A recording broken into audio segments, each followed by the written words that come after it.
ver. Tá rodando. Foi. Boa tarde, pessoal. Sejam primeiro conectando saberes com alguém muito especial, um amigo querido que antes da pandemia já conhecia, já admirava o trabalho.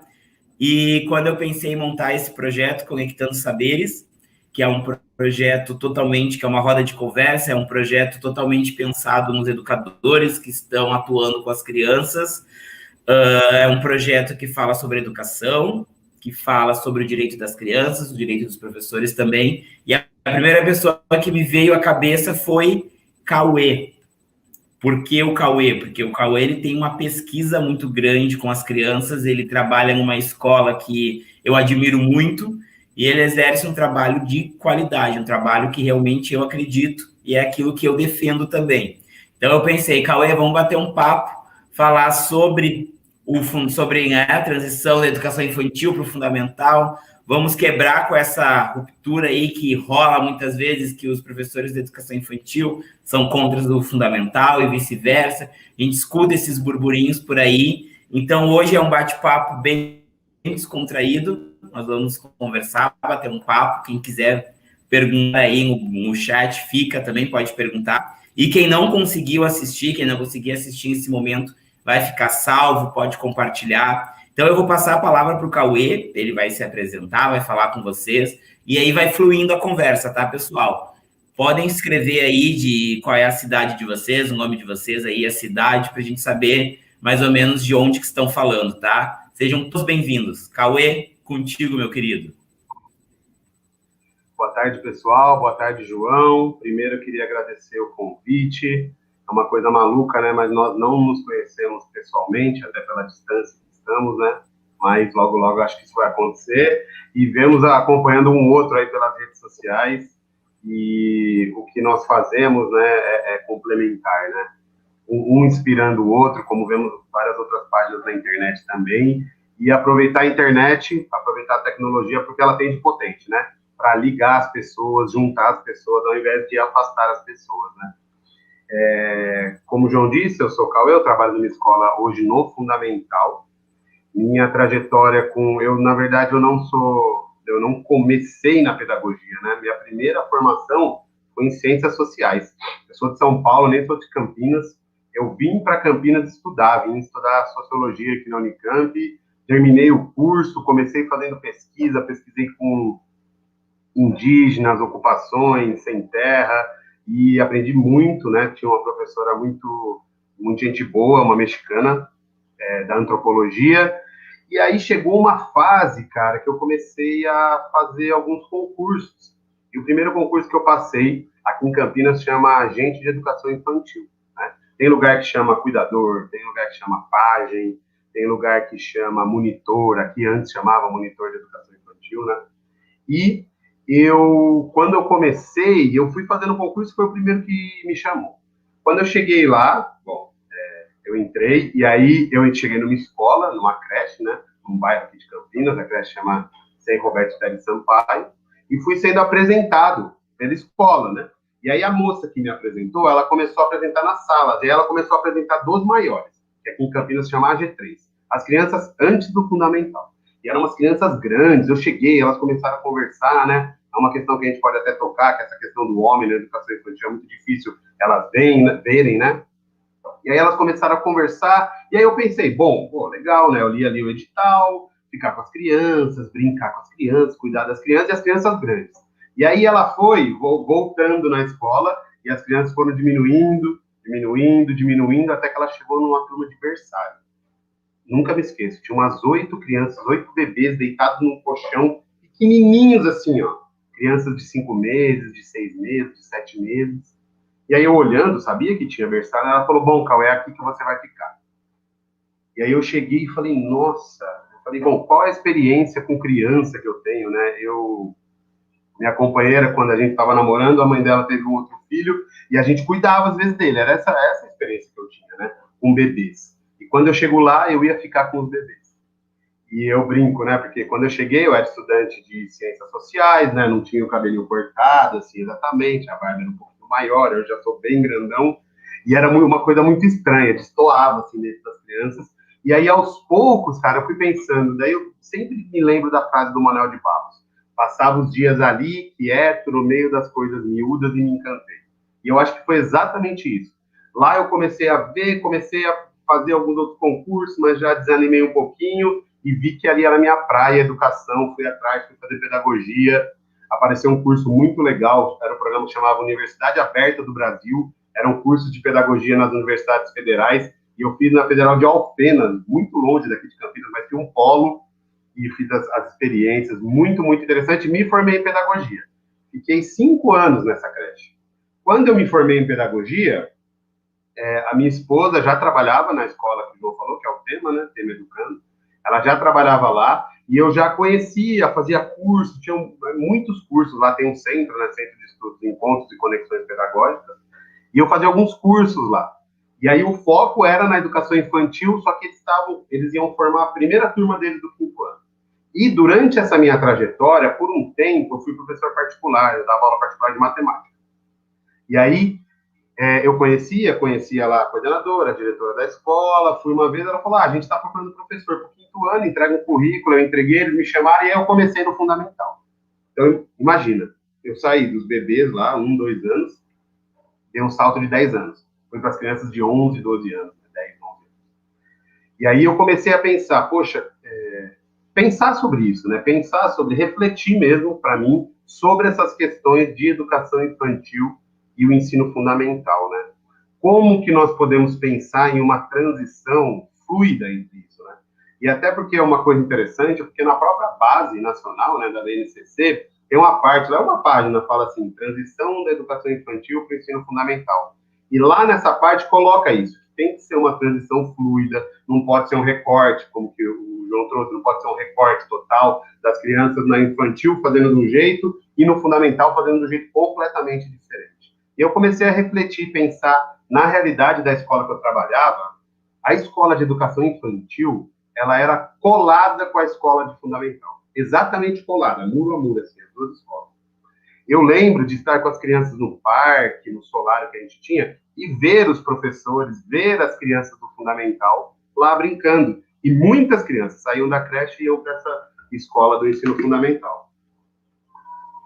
Eu comecei a pensar e falei, cara, eu nunca vi aqui, por exemplo, um professor do 1º ano, por exemplo, lá do fundamental, vindo aqui conversar com a gente, vindo aqui fazer uma formação, conhecer, e o mesmo do contrário. E eu falei, olha só, a distância física era inexistente, porque era um portão, era a mesma prefeitura, eram os mesmos cargos, era a mesma secretaria, era tudo, a mesma regional, e a gente nunca conversava. E aí eu comecei a falar com algumas educadoras mais antigas, elas falaram, não, antigamente tinha, antigamente a gente fazia, conversava. Eu pensei, cara, fundamental, a gente precisa abrir esse diálogo e entender que a educação é um todo, né? Ela não é fragmentada. Ela não é fragmentada em si, e aí vem também essa discussão dos campos de experiências da BNCC para a educação infantil, que mostra essa não fragmentação.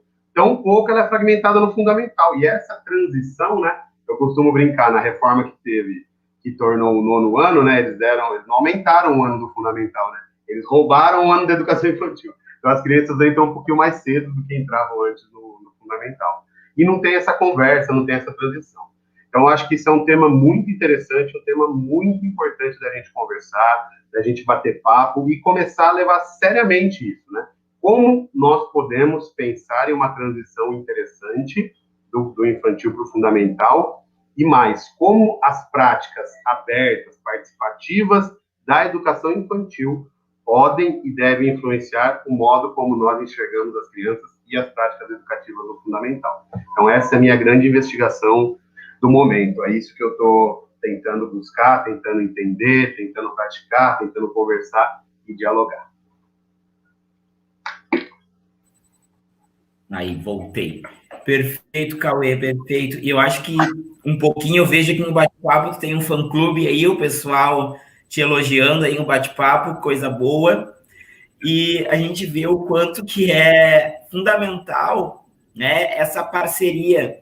A gente vem discutindo, né, meu campo de pesquisa, que eu digo, é a educação infantil, é a formação de professores, é a questão do brincar, mas a gente vê o quanto que é fundamental e a gente luta diariamente para que essas tenham uma educação infantil de qualidade, mas os professores se aprimorem também, estejam unidos também, mas para que isso aconteça, a gente tem que ter essa parceria com o fundamental.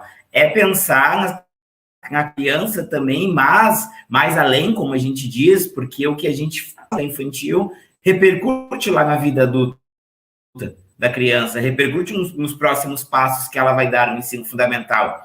Até antes da gente que ao vivo, eu estava batendo um papo com o Cauê, e eu havia comentado o quanto que me incomoda, porque eu já fui prof de educação infantil, fui de todas as turmas, né, todas as faixas etárias, desculpa, da educação de bebês até os maiores, e quando eu ganhei a turma dos maiores, o quanto que me incomodava a tal de formatura na educação infantil, que para mim, se tornou entre outros fatos, né, mas é um comércio pedagógico. E é um fato de uma punição para aquelas crianças também, ou posso usar o nome de punição, porque a gente pensa além, eu sou aqui do Sul, sou aqui de Porto Alegre, e a gente sabe que aqui em Porto Alegre é 8 ou 80, ou é muito frio, ou é muito calor. E essa formatura, ela se dá no verão, no alto do verão, dos 30 e poucos graus, 34, 38 graus, e as crianças com aquela toga, com aquela roupinha, aquele calor, e fazendo toda aquela performance que a gente fala, e tudo que isso tem para a criança. Então, nós, enquanto professores, precisamos pensar realmente no sentido que essa transição para o fundamental vai ter. O real sentido, né, de encerrar esse ciclo na educação infantil e ir para o fundamental. Mas quais são as marcas que a gente vai deixar? O que eu, enquanto professor de educação infantil, organizo e preparo para o meu grupo de crianças que vai receber, né, que vai ir para o fundamental? Como que eu estou preparando eles? É com frases de, chegou, vai para a escola dos grandes. Lá é diferente, lá é um professor só, vai um monte de matéria no quadro e vocês vão ficar sentados um atrás do outro em silêncio. E isso é uma questão que a gente precisa romper, né? E isso são olhares de professores de educação infantil que eles precisam repensar no que vão falar, né? São preconceitos que muitos profissionais de educação infantil têm e acabam passando isso para a criança.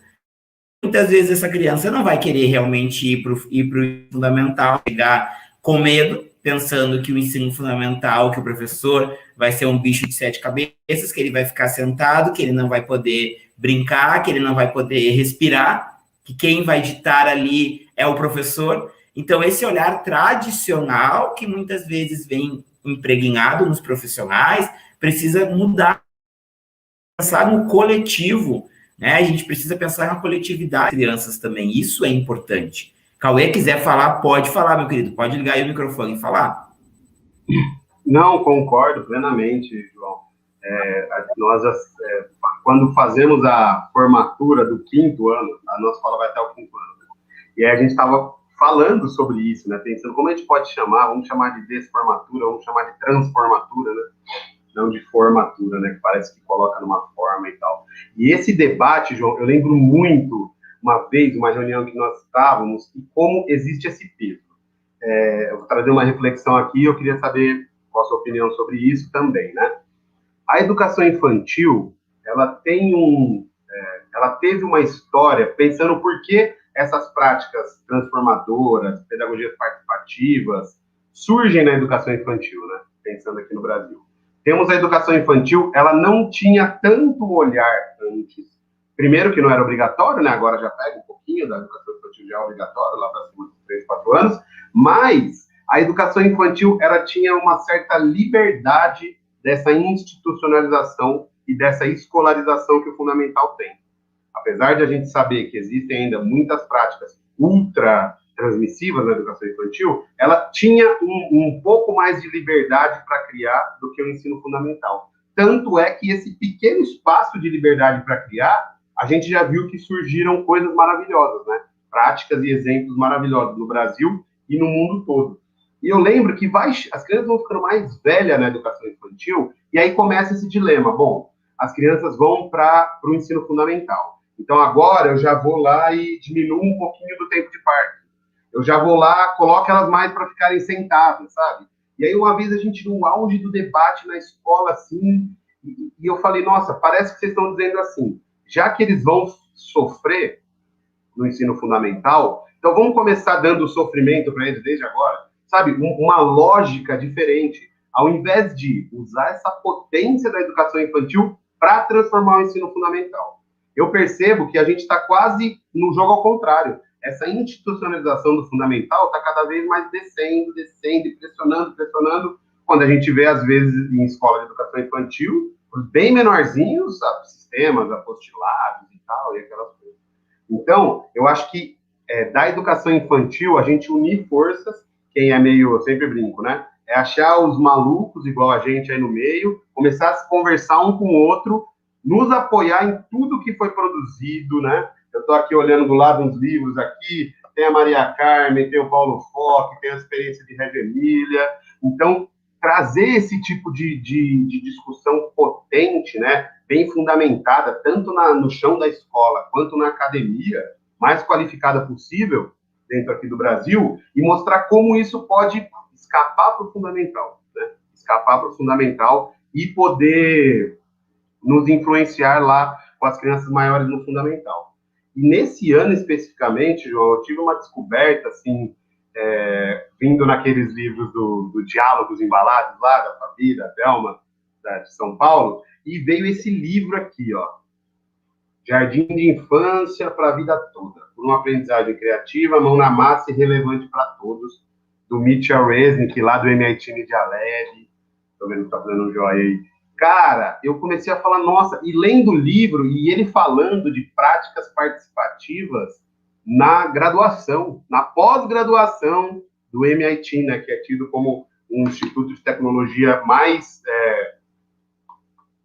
dos mais qualificados do mundo, né, mostrando que esse tipo de aprendizagem criativa, mão na massa, aberta, na verdade, ela não é aquela, essas crianças aí não vão aprender nada, não, ela está sendo usada em níveis, assim, de universidade, ensino médio, e aí também naqueles vídeos que tem acho que é Conectando Escolas pelo Mundo, várias escolas de educação, de ensino fundamental pelo mundo, fazendo práticas transformadoras, né? E aí a gente vê, né, que aquela triste brincadeira que dizem, que se uma pessoa ficar congelada há 50 anos, e você quer que ela não se assuste com o mundo que mudou em 50 anos, você leva ela para a escola, né? Porque lá na escola ela vai ver que há 50 anos atrás e hoje em dia é uma prática muito parecida. Então, esse tipo de pensamento, esse tipo de reflexão, eu acho que a gente tem que ter de maneira urgente, Olhar lá, eu vejo, você fala muito do brincar heurístico, né, João?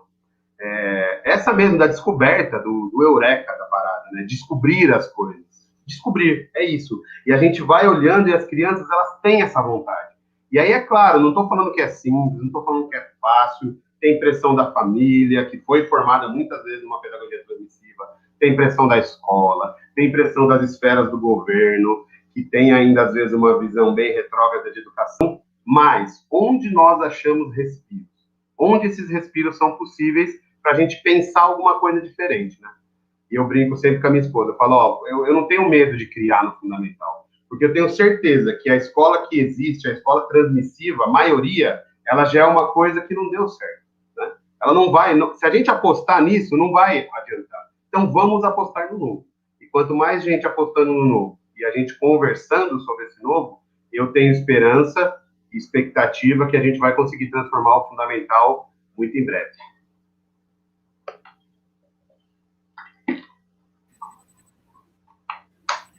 Perfeito. Eu vou entrando em 1001 causos, como o Cristiano fala, 1001 histórias, mas eu acho que um ponto muito importante que a gente tem que pensar também, né, como eu havia falado, no que a gente faz na educação infantil para repercute no fundamental, repercute no médio, enfim, é um currículo, né? E foi como tu falou ali no início, Cauê, de o quanto que ainda vem aquela visão do o que vocês têm que se preparar, a preparação para o ensino fundamental. E essa preparação para o ensino fundamental se torna um filme de terror, muitas vezes. Agora vocês vão ficar sentados, vocês vão todos vão ter que aprender a ler, escrever, vão escrever o nome de vem de uma forma tradicional. E eu não conheço a prática da escola, da outra escola. Eu não conheço a realidade da outra escola. Como que eu vou subjugar essa realidade da outra escola se a outra escola, de repente, não faz isso? Se o primeiro ano não é dessa forma. Então, a gente precisa pensar nesse currículo e não tornar ele engessado, né? Não tornar ele limitado. E a gente acaba fragmentando isso, já fazendo as crianças sofrerem, como se elas fossem sofrer no fundamental, por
Voltei, Cauê, tá conseguindo escutar? Gente, não sei. Não sei o que aconteceu. Peraí que eu vou ligar a câmera. Entrei pelo celular aqui. Tá. Pronto. Boa. Agora sim, pessoal. Então, Estava falando do engessamento do Exato. Às vezes dá uns probleminhas de conexão. Agora estou conseguindo acompanhar todo mundo. Bom, então eu acho que nós precisamos repensar diariamente nesse contexto de formação de professores. Qual é o papel da formação de professores? Qual é o nosso papel também de discutir, como eu havia falado, reunião de professores, encontro de professores? Acho que esse termo reunião ainda vem muito engessado também, mas não é para a gente estar batendo papinho sobre outros assuntos, tomando cafezinho e comprando joia, semi-joia, por aí se vai. Não, é um momento da gente poder refletir sobre questões pedagógicas, sobre olhares, sobre ajustes que nós precisamos fazer, e sempre pensando nessa parceria, né? Nessa parceria educação infantil e fundamental. Muitas escolas, e eu visitei algumas escolas em São Paulo quando eu fui a primeira vez para uma formação, que foi a jornada, ano retrasado, e uma escola, eles chamam de DRE, né? DRE, algo assim, né? Havia um espaço educação infantil e outro espaço o ensino fundamental. E aqui no Rio Grande do Sul não temos um grande número de escolas que têm o fundamental e a educação infantil juntas. Eu fiquei pensando, como que será que funciona o trabalho? E aí fiquei escutando um pouco os assuntos da coordenadora. A coordenadora me passou algumas informações de como funcionava esse espaço e o quanto que é rico essa parceria, né? Esse espaço de organização, esse espaço de troca, de pensar nos ajustes da sala e pensar em ajustes de currículo também, em um olhar das crianças também, né? Cauê, pode falar, meu querido. Concordo, cara, concordo com você. Eu pensando aqui e eu tentei imaginar como que nós podemos pensar, sabe? Como que a gente pode começar, né? Uma vez em 2019, se eu não me engano, a gente teve a oportunidade de fazer um primeiro dia com a contadora de história Regina Machado. E aí ela contou uma história que eu gosto bastante, né? Eu não sou contador de histórias, eu tendo já a resumir as coisas, né? Então vou tentar contar a história bem rapidinho, que eu acho que tem a ver com isso que você trouxe, João. É uma história de, imagina uma comunidade no meio do deserto em que a água é quase inexistente. Como a água é quase inexistente, eles não conseguem fazer o cultivo, né, de hortaliças, essas coisas que precisam de muita água. Então sempre tem um mercador que pega todos o que aquela sociedade tem de bens, né, junta o dinheiro e vai até uma cidade mais próxima para poder fazer essa compra dessas hortaliças. Ele sempre foi uma pessoa de confiança. Chega um dia que ele chega para comprar e ele de repente vê uma aglomeração e chega lá perto e vê uma torneira. Ele não sabia o que era uma torneira porque não tinha água onde ele morava. E ele vê uma torneira, e a torneira num pedaço de ferro que saía água. Ele olhou, né? E eu sempre brinco para a história ficar muito boa.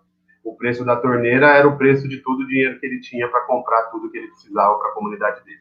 E aí ele pensou, bom, mas lógico que eu vou comprar isso, porque se eu comprar isso, eu vou colocar lá, vai sair água e eu não vou precisar mais viajar para comprar água, a gente vai ter nossa própria água.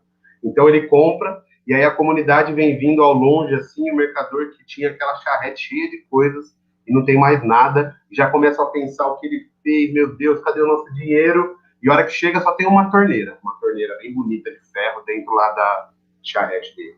E as pessoas, o que você fez com o nosso dinheiro? Roubou? Não, calma, peraí, não é? Isso aqui é uma invenção que vai melhorar nossa vida, vai resolver todos os nossos problemas. Mas não é assim, não é na hora que ela resolve. Eu vi lá como tem que fazer. Tem que pegar esse negócio, pregar ele na parede e depois vocês vão ver a mágica que acontece. E aí eles vão lá, juntam toda a comunidade, idosos, crianças, jovens, fazem uma roda em volta. Ele pegou o construtor da cidade, pregou na parede, certinha a mangueira, a torneira, e aí todo mundo, 3, 2, 1 e abre. O que acontece? Nada. Por quê? Porque não é torneira que dá água. E o que isso tem a ver com a educação? Muitas vezes, quando a gente vê alguma prática muito legal, e a gente pode trazer um exemplo da educação infantil que muita gente conhece, Reggio Emília, por exemplo, que é uma prática fantástica com as crianças, a gente imagina que aquilo é uma torneira. Então, a gente imagina que a gente vai comprar esse livro aqui, da Sem Linguagens, e isso é uma torneira. Então, eu vou colocar isso lá na parede da minha escola e, de repente, vai começar a sair água. Mas não tem a ver com torneira, tem a ver com fonte. A água vem de uma fonte. A água vem de algum lugar. Ela não surge da torneira. A torneira é a aparência daquilo, não é a essência. Então, quando a gente vai pensar em uma prática transformadora, seja com qual faixa etária de crianças for, eu penso que a gente tem que pensar em essência. A gente tem que pensar, bom, o que aconteceu lá no final da Segunda Guerra Mundial, onde eles estavam querendo criar uma escola que não pudesse reproduzir os horrores do Holocausto e construir uma com a comunidade, com as mulheres, e veio o Lawrence Malaguzzi. Da onde veio isso? Da onde eles se inspiram? E buscar as nossas inspirações. O que é a minha escola, o que é a minha comunidade, qual é a história dela, e pensar nessa essência. E eu costumo dizer que eu acho que tem 3 tripés fundamentais, né, que a gente tem que pensar numa essência. O primeiro, uma imagem de criança e educador. A gente não tem como sair uma torneira, como eu brinco, né? Uma torneira de Reggio Emília, uma torneira de prática participativa, se a gente tem uma imagem de criança passiva, ou a folha em branco, né? Ou uma educação bancária, para usar um exemplo nosso do grande Paulo Freire. Se a gente tem a imagem de uma educação bancária, onde a criança é um papel em branco e o professor, o educador, vai preencher, vai depositar na cabeça dela, a gente não consegue essa essência. Da onde vem, na minha visão? Vem de uma imagem de criança potente, competente, junto com um educador potente, competente. Um educador que não está nem na frente e nem atrás. Está ao lado da criança na construção do processo de aprendizagem. Seja do bebê, seja da pós-graduação. Então, uma imagem de criança e educador competente.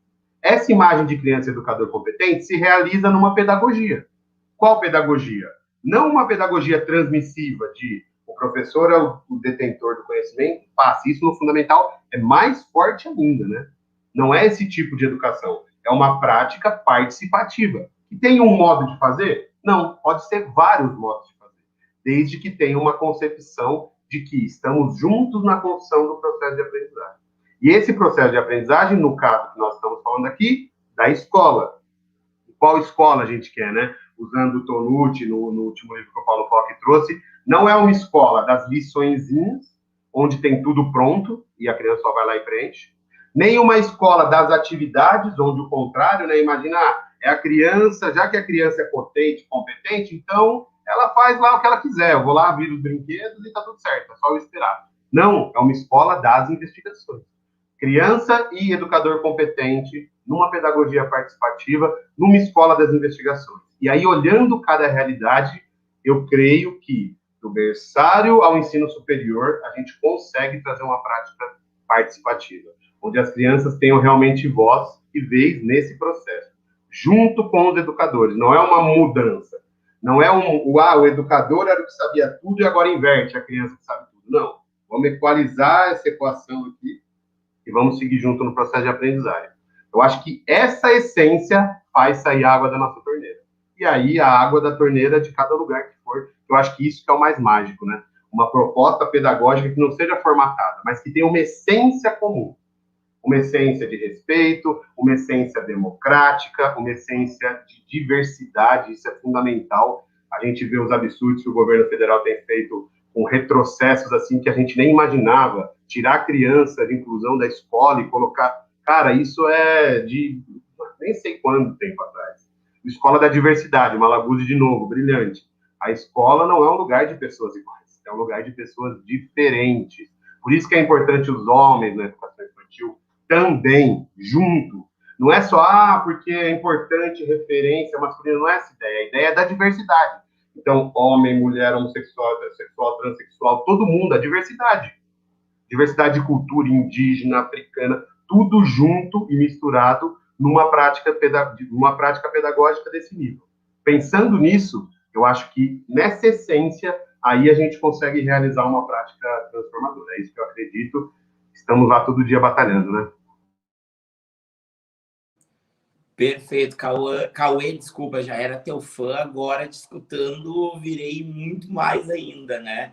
E quando a gente pensa em diversidade, uma escola realmente democrática, né? A gente fala tanto sobre a democracia, a gente milita, como a gente fala, as redes sociais possibilitam tanta militância aí que a gente vem enfrentando aí nesses tempos, principalmente nesse momento de pandemia. É importante a gente refletir mesmo qual é o lugar da educação, qual é o lugar da educação nesse momento, né? Qual é o lugar da educação na sociedade, para a sociedade brasileira, dos profissionais que atuam, né? E um tempo, isso eu discuto muito com os professores que eu atuo, enfim, com as pessoas que eu vou conversando, em um tempo onde o que importa são os likes, né? O que importa é a foto mais, com a prática mais curtida, então vamos lá, quanto mais like tiver, arrasta para cima aí, vamos chegar aos 100 mil seguidores. A gente precisa refletir muito sobre essas práticas que a gente faz, e não somente na educação infantil, mas em todas as etapas, em todos os momentos a gente precisa refletir por que a gente está fazendo essas práticas. Tu vai falando sobre Malaguzzi, vai falando sobre, enfim, né, sobre essas abordagens, a gente reflete muito, a gente precisa refletir muito, porque todo mundo fala, né, minha escola se inspira em Lawrence Malaguzzi, minha escola se inspira em Amy Pickler e por aí se vai, e a gente às vezes não sabe qual é o conceito. Vai além, né, essa abordagem. Ou escutar as crianças, isso me incomoda muito. A gente fala sobre a autonomia da criança. Autonomia é eu deixar a criança solta e fazer o que ela bem quiser, né? E eu vou ficar ali sentado observando. A observação vai além, a escuta vai além, a autonomia da criança vai além do que esses próprios conceitos que a gente acaba criando, né? Que a gente acaba inventando. Então, a gente precisa refletir diariamente com essas pedagogias. Nós somos pedagogos, nós produzimos pedagogias diariamente. E nós produzimos pedagogias no chão da escola, com as nossas crianças. Não uma educação fragmentada, não uma educação onde eu só estou ali por estar e as crianças têm que se virem. Então, isso é importante a gente pensar. Outro ponto que tu fala, e eu sempre tento estar fazendo trocas com figuras masculinas na educação, seja na educação infantil, seja no fundamental, como é importante nós termos a figura masculina, né? Como tu falou, do trans, do índio, e por aí se vai dentro da educação, essa diversidade, sim. As crianças, nós precisamos pensar nesse espaço, nós precisamos pensar em reflexões. Por que é importante ter uma figura masculina da educação infantil? Por que é importante um homem estar atuando dentro da educação? Porque a gente ainda discute muito sobre isso, né? Porque era algo que não precisaria mais ser tão discutido, tão questionado. Por que que a gente tem que contratar homens na educação infantil? Então, a gente precisa repensar também em muitos conceitos da educação. A gente fala sobre democracia, a gente fala sobre um espaço de igualdade, mas a gente, na prática, faz totalmente errado. Na prática, a gente, às vezes, acaba transmitindo isso para as crianças de uma forma engessada. E esse trabalho, como tu falou, da torneira, que é algo muito legal da gente pensar, são processos. E esses processos devem ser trabalhados com a família. Ontem mesmo, na live que eu fiz com o Cristiano Alcântara e com a Letícia, alguma pessoa perguntou no bate-papo, e a família, como que a família fala sobre o brincar heurístico? Gente, nós precisamos conversar com as famílias. As famílias não têm esse cunho pedagógico que o Cauê tem, que algumas pessoas que estão assistindo aí a live, ou praticamente todas que estão assistindo, tenham esse cunho, esse olhar pedagógico. Nós precisamos trabalhar com as famílias. Se a gente criar um muro e ficar trocando flechas com as famílias, de dizer, não, a família é do portão para fora, a família do fulaninho é chata, né? A gente ficar fazendo esse cancelamento, quem vai ser prejudicado são as crianças e o nosso trabalho. A gente acredita em pedagogias, sim, participativas, nós produzimos pedagogias, mas essa produção eu preciso também conscientizar, explicar para as famílias. E as famílias não são obrigadas a saber tudo. Nós também não somos obrigados a saber tudo. Mas o que a gente sabe, o que a gente acaba propondo para as crianças na sala, é o momento da gente poder explicar para as famílias por que que a gente faz isso. Por que que o fundamental lá, por que que a turma do Cauê não fica sentadinho um atrás do outro, em silêncio, e o Cauê com uma régua batendo na mesa e escrevendo no quadro? Por quê? Né? A família veio, talvez, de uma educação tão fragmentada, tão, né, como eu falo, com aquela viseira de cavalo, olhando para frente, mas chegou o momento do Cauê, enquanto professor, enquanto especialista na área da educação, explicar para as famílias o porquê que ele não usa mais esse método, por que ele não puxa a orelha ou não coloca as crianças de castigo ajoelhados no milho. Então, a gente precisa explicar, sim, para as famílias e ir rompendo com esses conceitos, ou senão a gente fica engessado e paralisado lá no século passado com as crianças, e não é o nosso papel. Pode falar com ele. Perfeito, João. Você fala dessa parte, né? Você falou da autonomia. Sempre quando eu faço alguma formação, eu brinco, né? Que a gente está em construção o tempo todo, né? Então, o tempo todo a gente está em processo, o tempo todo a gente tem nossas contradições e tudo mais. E aí, às vezes, a gente pensa que a autonomia é a criança fazer sozinha o que a gente manda, né? Tem isso. Olha, ele tem autonomia, porque, olha, eu mandei ele amarrar o tênis, ele amarrou. E como a gente constrói essa autonomia? Como nós nos formamos professores também autônomos, né? E aí eu acho que você traz uma parte referente à família fundamental. Eu sempre faço uma analogia com a medicina, por exemplo. Todo mundo reclama quando chega lá no consultório médico, e aí a médica ou o médico falam, você tem isso, falam uma linguagem técnica e acabou, dá a receita e vai embora. Fala, mas eu não sei, porque eu não sou formado. É a mesma lógica. Desse ponto de formação, e às vezes até no ponto de dizer para a família, olha só, aqui nós somos os especialistas em educação. Todos os que estão com as crianças são educadores. E a partir disso, a gente tem que tornar visível para eles também, e aí entra um tema muito discutido, que é o da documentação pedagógica, né, que serve justamente, né, o Malaguzzi dizia, serve para mudar a imagem da educação, para ver a importância disso. E a gente tem que falar, porque a família não tem como ela fala, bom, mas ele está lá, ele está fazendo tabuada. Então, por que lá na escola, lá da turma do Cauê, não tem tabuada, não está ensinando tabuada? Então, não tem que imaginar que ele tem que entender, eu tenho que falar, olha, eu ensino a tábua de Pitágoras.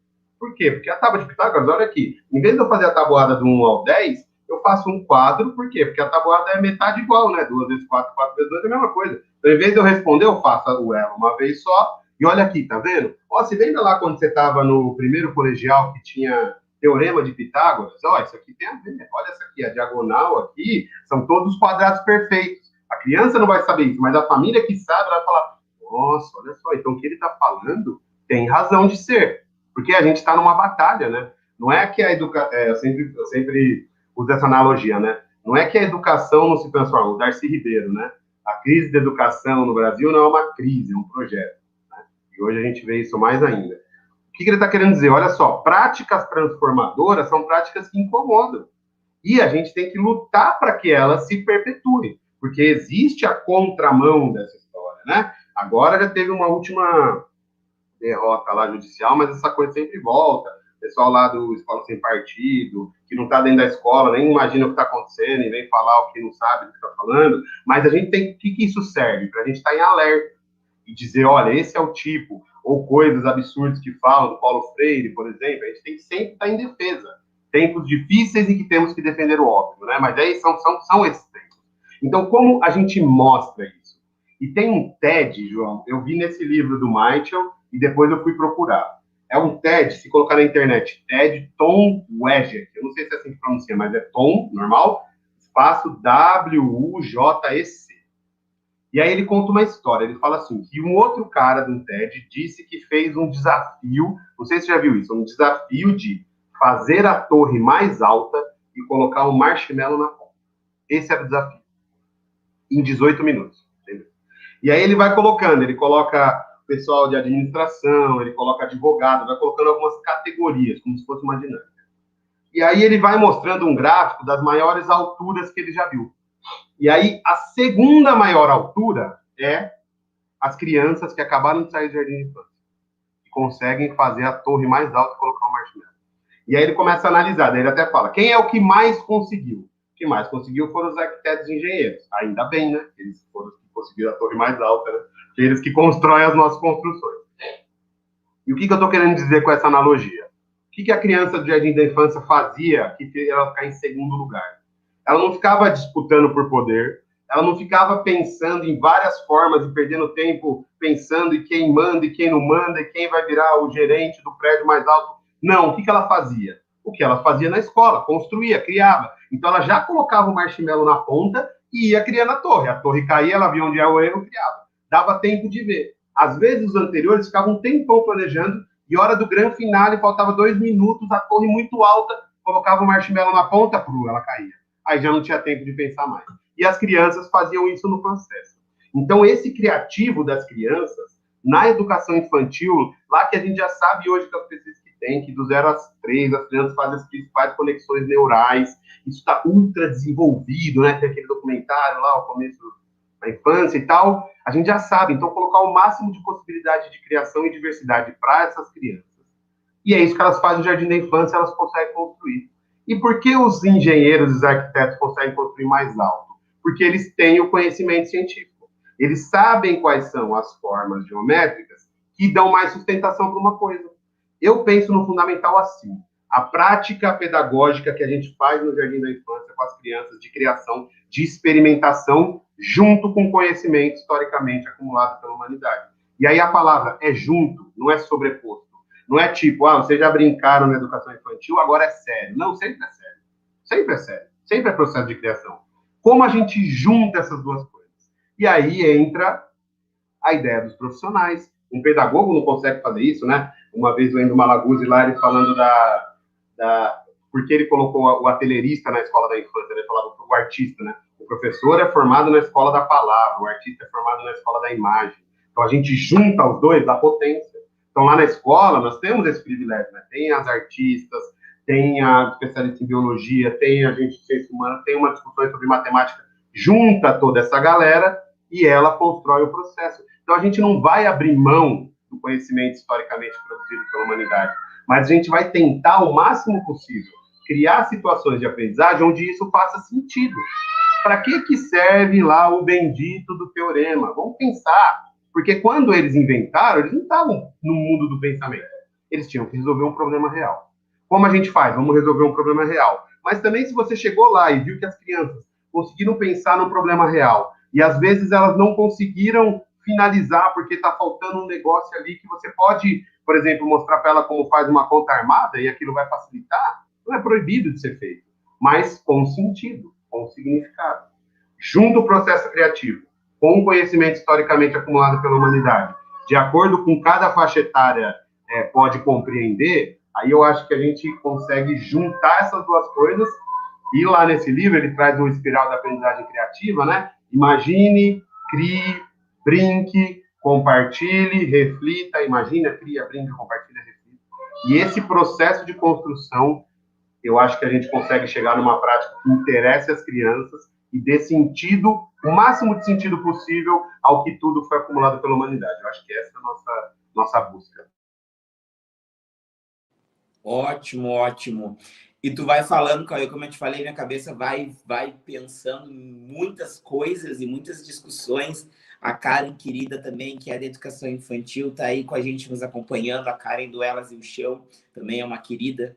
E a gente pensa muito sobre o que é o interesse da criança, como que é a escuta, né? Como que se dá essa escuta? A gente fala tanto sobre pedagogia da escuta, a gente fala tanto sobre Carla Rinaldi, que traz, né, essa abordagem tão viva nas suas discussões, mas o que é escutar as crianças? O que é a gente produzir junto com as crianças? E é bem o que tu traz e frisa o tempo todo, é nós estarmos ao lado das crianças, observando elas, claro, produzindo junto, ajudando, mas é tendo essa convicção de que nós somos especialistas na educação e nós sabemos o que nós estamos fazendo.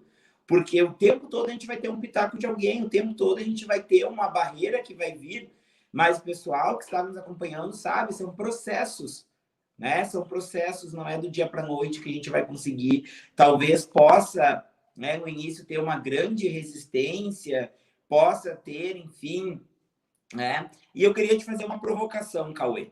Queria te fazer uma pergunta. O momento ali a gente usa muito ainda, né? Algumas escolas ainda do fundamental ainda vem muito pautada no momento do recreio, né? No recreio, que é o momento livre. Como que se dá lá na escola de vocês esse momento do recreio? Se tem, se é livre? Como que se dá, assim, esse momento, assim? O que tu poderia trazer pra gente? João, lá na escola, desde que eu estou lá em 2018, tem uma questão que é essa questão de ter o momento de parque, esse nome, momento de parque, até o 5º ano do fundamental. Então, nós temos uma hora dentro do nosso cotidiano, e essa uma hora, ela é entre a alimentação e o momento de parque. Tem um parque na escola, tem um local do lado, assim, que eles podem brincar também, e a gente faz questão de manter esse momento. Agora, então ele existe lá dentro do nosso cotidiano, todas as turmas, do 1º ao 5º ano, tem uma hora desse momento livre, momento de recreio, momento que elas podem brincar. Agora, cara, a construção que a gente tenta fazer, e sempre nos nossos encontros de planejamento, tem essa discussão, no começo do ano sempre tem, como é que a gente faz para desfragmentar isso, em que sentido? Como a gente faz as crianças perceberem que elas podem brincar, né, em vários momentos, que o brincar ele não está separado do aprendizado. Só que isso, cara, é uma questão, isso que é o belo da educação, né? Isso surge em várias possibilidades, porque a gente entra num paradoxo, né? Que é, por exemplo, lá nós não temos aula, nós temos contexto investigativo, né? No contexto investigativo, a gente, através da documentação pedagógica, a gente tenta observar o que as crianças estão ali com interesse de investigação, faz um diálogo com o documento curricular com a base, que é aquilo que elas têm direito de aprender em cada faixa etária, e faz uma proposta. E essa proposta é com diversas linguagens, né? Pode ser escrita, desenho, pintura, escultura, físico, se mexe, desenha, tudo. Você investiga, entrevistas, podem fazer tudo. Então já é muito diferente, já é um processo muito mais fluido de aprendizagem. E aí a gente tem essa discussão. Bom, então quando eles estão no momento do parque, a gente pode propor um contexto, né? E aí elas vão fazer essa ligação direta de que pode se aprender em todos os momentos da escola. Isso é um ponto positivo, concordo. Mas também é verdade que a criança não tem um momento ali em que ela tem essa palavra que você falou, uma liberdade dela escolher exatamente o que ela vai fazer dentro do que é permitido na escola. Então ela pode conversar, ela pode ler, ela pode correr, brincar de pega-pega, ela pode deitar no banco, ela pode ficar olhando para cima, ela pode conversar com alguém. Então, como que a gente coloca? Por quê? O contexto, ele não é uma aula, mas ele ainda é uma prática institucionalizada em que nós colocamos, nós temos intenções curriculares. Se a gente coloca isso no momento de parque, isso é um processo de escolarização? Isso é um momento livre? Momento livre é o momento de não fazer o que quiser? O que é fazer o que quiser? O que é autonomia? Então, existe um momento da uma hora, mas esse diálogo, ele é presente todo ano. E às vezes com as crianças falam, o que a gente podia fazer? Vamos propor uma brincadeira? Às vezes, esse ano eu estava com uma que choveu, eu não consegui fazer, porque choveu todos esses dias. Mas era deixar, porque eu já fiz de ter uma brincadeira que todo mundo tinha que brincar. E aí pensava, às vezes não estava afim de brincar, mas era um combinado do grupo, porque lá a gente tem isso, né? É a responsabilidade. Eu sou obrigado? Não, você tem responsabilidade do grupo. Porque aí você propôs uma brincadeira e precisa de gente para brincar, então você brinca. Aí o outro, quando você propor a brincadeira, ele vai brincar também. Tem esse debate e essa conversa com as crianças. Como a gente faz para deixar esse momento? Porque tem criança que vai falar, mas aqui está no contexto. Mas e o parque? O parque eu quero fazer o que quiser, eu quero brincar, eu quero ficar de boa, né? Como eles fazem, eles já são bem grandinhos, né? Eles usam esse tipo de vocabulário. Então é um debate muito legal, muito presente, que é esse. Como brincar? A partir do momento que eu institucionalizo o brincar como uma possibilidade de aprendizagem, eu escolarizei esse brincar? Sim ou não? Então a gente está nesse debate. O que você acha sobre isso? Acho perfeito. E isso, quando a gente institucionaliza, quando a gente, como eu falo, escolariza esse brincar, ele precisa ser repensado muito. E não somente no fundamental, como tu trouxe, mas na educação infantil. Veio muitas discussões a respeito do brincar livre, a respeito do brincar com a criança, a relação da criança com a natureza, e a gente acaba, às vezes, fazendo um certo comércio disso, né? Se eu estou falando do brincar livre, da criança ter a opção de brincar, como que eu vou escolarizar esse brincar? Se eu estou falando livre, é livre, né? Eu não estou dando as opções, marque X na, né? Eu estou dando a opção da criança poder fazer o que ela bem entender. E quando a gente vem esse olhar de que, ok, é brincar livre, mas tu vai brincar somente com o Cauê lá no cantinho, tu não vai correr, tu não vai pular, que tu vai te machucar. E onde que entra esse livre? Né? E é uma discussão que a gente fala muito também na educação infantil. Como que entra esse livre? Ou quando a gente fala também, puxando um pouquinho o meu gancho ali, minha sardinha do brincar heurístico, quando a gente fala dos elementos naturais. Se eu pego uma pinha comprada, né? Se eu não fui lá na natureza e não recolhi, se eu pego uma pinha que passou por inúmeras, né, lixas e por aí se vai, isso não é natural. É um elemento da natureza. E quando a gente fala no livre, é a criança livre. Mas as pessoas ainda precisam, nós precisamos, né, muito reeducar o nosso olhar sobre o que é livre, né, liberdade. Não é o brincar livre, é o deixar a criança botar fogo, como a gente fala, né? Mas é estar ali observando, fazendo uma mediação quando for necessário. Mas deixar a criança ter o que a gente falou no início, a autonomia, né? Deixar ela autônoma. Mas eu não estar ali direcionando, escolarizando aquela criança, escolarizando o brincar. Os momentos, né, como tu fala, não, né, os momentos do brincar e do aprender, eles estão juntos, estão conectados, são próximos, mas eu não posso também escolarizar esse momento o tempo todo. Eu até brinco que quando eu era prof de educação infantil, que eu atuava direto na sala, tinha uma mãe que, enfim, que foi levar o filho e disse, eu quero que ele tá brincando, ele tá muito Piaget. Muito Piaget. Eu disse, Piaget, o que é isso? Será que ela tá falando? Será que o sobrenome do guri é Piaget? Ou algo assim? Não, ela tentava, né, ela era uma professora também, mas ela tentava teorizar o tempo todo todas as ações que aquela criança fazia. E a gente, às vezes, vem com aquele olhar, né, que vem, tu fala muito bem sobre a documentação também, mas faz aquele olhar do caderninho, a criança respirou, já estou documentando, virou documentação.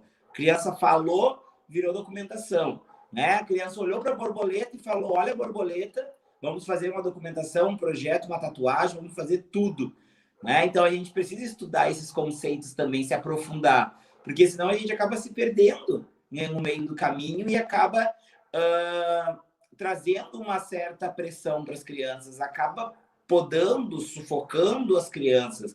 Então a gente precisa pensar também no livre. O que é livre? O que é a gente fala, né, aqui o recreio, né? O que é o momento do recreio, do pátio das crianças, seja na educação infantil ou no fundamental? É um momento de liberdade, é um momento que eles vão, como tu falou, deitar ali em uma pedra e ficar olhando olhando para o céu. E muitas vezes esse brincar e olhar para o céu, né? Alguns educadores olham, ai, aquele fulaninho ali tem problema. Ele não gosta de socializar com as crianças. Ai, ele é muito tímido, ele não quer. Às vezes ele não está afim. Às vezes a gente também, enquanto adulto, não estamos afim de socializar, nós não estamos afim de falar com o outro. A gente acorda, às vezes, que não quer olhar para o outro. Só que aí o adulto pode, né? A criança não pode. Por que a criança não pode? Então a gente precisa também repensar nisso. Por que a gente pensa, às vezes, né? Vou fazer um trabalho, indo mais além, fazer um trabalho com 20. Vamos fazer um trabalho em grupo de 10.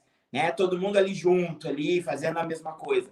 Só que vamos nós, né? Fazer um trabalho, seja numa graduação, ou lá, 15 pessoas juntos. Todos os 15 vão fazer? Não vão. E, de repente, um daqueles 15 ali eu não tenho tanta intimidade. Aí eu vou ter que ser obrigado a fazer.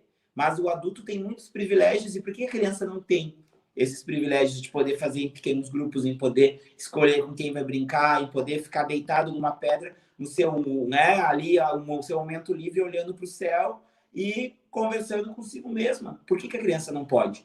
Mas o adulto pode. E isso são pontos que a gente precisa entender. E aí entra o que tu falou no início. Qual é a nossa concepção de infância? Qual é a minha concepção de criança que eu tenho? Porque eu posso ler inúmeros livros, eu posso ler Malaguz, eu posso ler, enfim, inúmeros autores, mas se eu não tenho uma concepção de infância realmente protagonista, de uma infância viva, eu só estou lendo por ler, eu só estou adquirindo aquele material porque está na moda, né? Então a gente precisa ter muitos pontos que a gente precisa refletir. Pode falar, meu querido. Sim, você falando, e eu estava pensando nisso, né? Você tocou no tema da documentação, que é um tema muito, muito importante, né? Muito atual, né? As discussões existem há muito tempo, mas são atuais, porque tem uma coisa, né? Certa vez eu estava numa aula de pós-graduação e uma colega nossa falou que a teoria dentro da sociedade, elas existem tempos, né? Então, 3 tempos. Tem o tempo da universidade, que é um tempo em que as coisas acontecem muito rápido, né? As coisas vão se modificando lá, é um borbulhar de pensamento. Daí o tempo da universidade, ele se transforma no tempo das políticas públicas. A universidade consegue produzir um conhecimento tão grande, potente e fundamentado que ela consegue influenciar a política pública. Daí documento curricular, referenciais, BNCC, diretrizes de cada município. E tem o terceiro tempo, que é o tempo da prática, né? Quando isso chega lá, como a gente fala, na ponta, né? Acho que todo lugar usa isso, né? Lá na ponta, lá no portão, quando a gente recebe a criança na escola. São 3 tempos distintos. E aí eu lembro muito que, pesquisando sobre projeto pedagógico, uma vez eu achei um texto da Maria Carmen, da década de 90, chamava Por uma Pedagogia de Projetos. Então, lá na década de 90, né, 30 anos atrás, estava discutindo sobre isso, vira o livro, aí começa a colocar, até começar a chegar na escola. Né? E pensando em como que isso vai vindo e como que a teoria vai vindo para a gente. E aí a questão da documentação pedagógica parecido no meu ponto de vista, né? Tem várias concepções, várias pessoas falando sobre isso, que eu acho fantástico. E aí eu gosto de pegar uma parte que tem que é uma discussão que o Peter Moss faz naquele Qualidade na Educação da Primeira Infância, que é uma visão da sociologia, né, sobre a documentação pedagógica, e traz lá uma parte assim, a documentação pedagógica serve também para desafiar os discursos dominantes. Eu acho que isso é fundamental, que nem você falou. Todas as crianças aprendem ao mesmo tempo a mesma coisa. Isso é um discurso dominante, né? As crianças, para aprender, tem que ser com você ensinando, senão elas têm outro discurso dominante. A criança não tem autonomia para decidir isso exatamente, outro discurso dominante.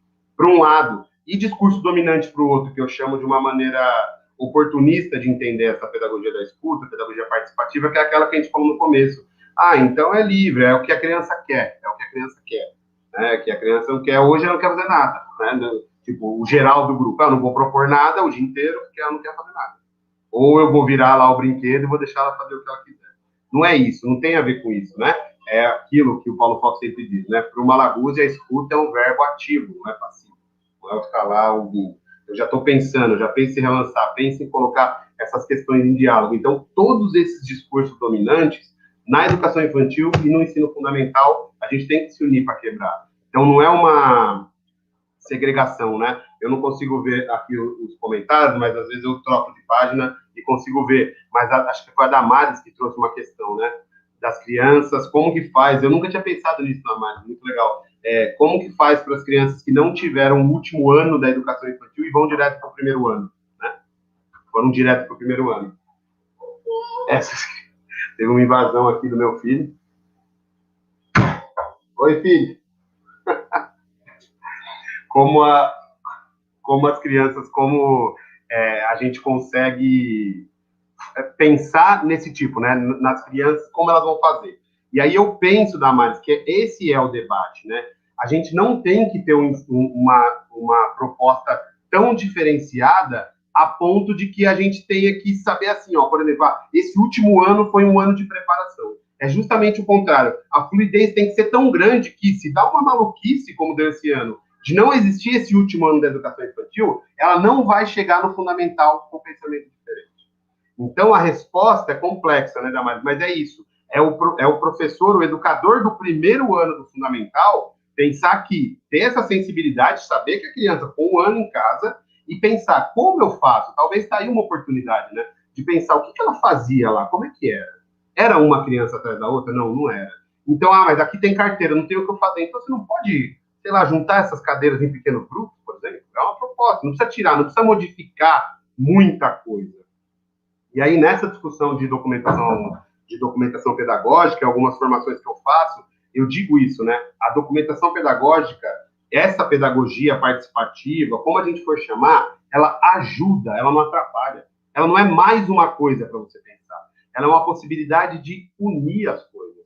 Então, olha a sua realidade. Tudo bem, eu sei que hoje eu estou numa realidade de uma escola privada e tenho os privilégios. Então, o que eu uso isso? Para poder aprender, para poder criar e pensar possibilidades. Mas essa mudança, ela é possível em qualquer cenário. E eu digo isso porque nós já tivemos, deve ter, a Damares, inclusive, já foi dessa escola que eu trabalhei na creche, em berçário com 28, 29 crianças. Né? Não era nada fácil, mas a gente pensava, como a gente pode fazer? Eu brincava assim com as meninas, a gente tem quanto tempo para fazer alguma proposta interessante? 15 minutos? Então vamos viver esses 15 minutos. Vamos aproveitar que as crianças não são muito do tempo cronológico, né? Elas são mais do tempo iônico, aí onde é o tempo da experiência, elas ficam ali e às vezes para elas os 15 minutos pode ser ultra fundamental. Para a gente 15 minutos não é nada, né? A não ser quando está dormindo, quer acordar, 15 minutos é muito. Mas às vezes para a gente 15 minutos não é nada. Para a criança pode ser um universo. Então temos 15 minutos, então vamos apostar nesses 15 minutos. Porque aí eu aposto e ganho com qualquer um. Quando perceber que isso é potente, o 15 vai virar 20, aí a gente vai descobrir que a gente tinha prática que não precisava fazer.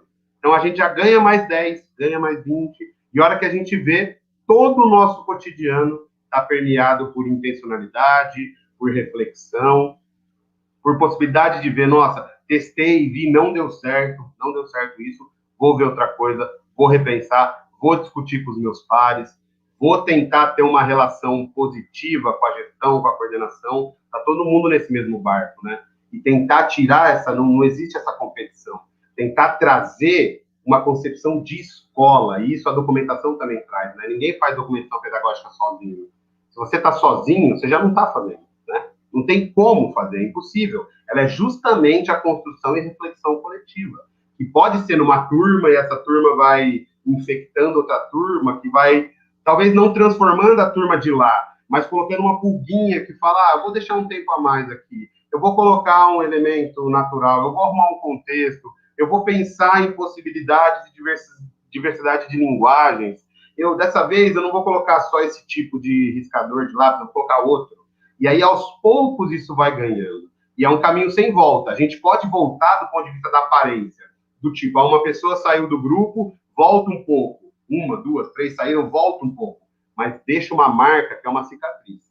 E a hora que ela começa a transformar, ela vira uma espiral de transformação. Eu acho que essa que tem que ser a nossa aposta no cotidiano para as crianças do 0 aos 120 anos. Perfeito, perfeito. Eu sempre brinco que a gente precisa refletir sobre muitas coisas, né? E isso se compara com a nossa vida adulta, né? A gente que vai, enfim, até comprar algo, a gente reflete muito. Será que isso vai ser necessário nesse momento, né? Eu comprar? Será que eu preciso mesmo? E isso vem de encontro também com algo que tu traz que é muito importante, que é o tempo, né? O tempo que a gente disponibiliza. E esse tempo não somente para a educação infantil, mas para o fundamental também. Quanto tempo que eu disponibilizo para as minhas crianças viverem a infância, serem realmente crianças, sem eu estar, como tu havia falado, né, trazendo uma dominação, dominando aquele espaço. E as crianças, elas vivem uma aceleração, nós vivemos um tempo muito acelerado, um tempo muito rápido, e a gente acaba transmitindo isso para as crianças, né? Levanta, acorda, corre, faz tal coisa. Vamos lá, que está na hora da atividade tal. Vamos lá, que falta.